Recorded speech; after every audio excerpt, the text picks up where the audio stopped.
ကျောင်းထက်သွားတဲ့တန်ရောစင်မိုးချုပ်ခါနီးပဝင်းချင်းတစ်ခုလုံးမှောင်ရိပ်တန်းစာပြူနေပြီလမ်းဘေးကဝါချင်းလမ်းဘေးမိတိုင်အောင်မှ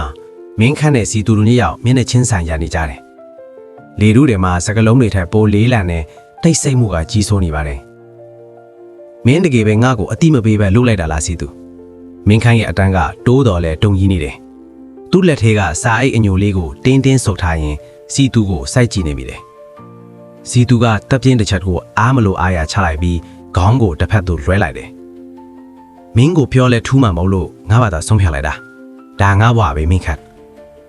ငါဘွားဟုတ်လားမင်းခန့်ကခနဲ့တဲ့ရဲလိုက်တယ်ငါတို့တူတိုင်ပင်ပြီးရှောက်ခဲ့လာမှဒါကမင်းဘွားတစ်ခုတည်းနဲ့ဆိုင်တယ်လားမင်းခုလိုလှုပ်လိုက်တော့ငါတို့စူးစမ်းခဲ့သမျှတွေကဘာဖြစ်ကုန်ပြီလဲတော်စမ်းပါမင်းခန့်ရမင်းကအငဲတန်းစီးကန်းပြီးအစီအစဉ်တွေနဲ့ပဲအသက်ရှင်နေတာငါကတော့ဒီလိုမဟုတ်ဘူးငါမှလည်းအခွင့်အရေးရှင်စုတ်ကြရမှာပဲစီတူကအော်ဟစ်လိုက်ပြီးမင်းခန့်ရဲ့ရင်ဘတ်ကိုလက်ညှိုးထိုးလိုက်ပဲမင်းရဲ့အကောင်မင်းဝါရတွေကငါ့ကိုပိတ်လောင်ထားသလိုပဲငါကမင်းကိုပိတ်လောင်ထားတာမဟုတ်ဘူးငါကမင်းကိုစောင့်ရှောက်ပေးနေတာမင်းခန့်ကပြန်អော်လိုက်တယ်အခုမင်းသွားယူလိုက်တဲ့အခွင့်အရေးဆိုတာနောက်ွယ်မှာဘာတွေရှိလဲမင်းသိလားအဲ့ဒါထောင်ချောက်ပဲစီတူ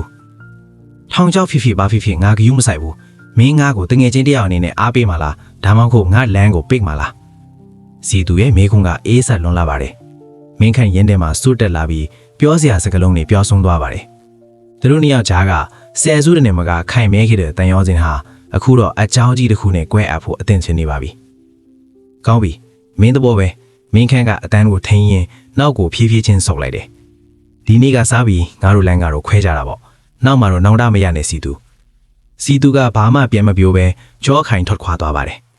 မှန်အိတ်ထဲတဖြည်းဖြည်းပျောက်ကွယ်သွားတဲ့စီတူကြောပြင်ကိုကြည့်ရင်မင်းခန့်လက်ထဲကစာအိတ်လေးဟာမြေပြင်ပေါ်ကိုလွင့်ကျသွားပါတော့တယ်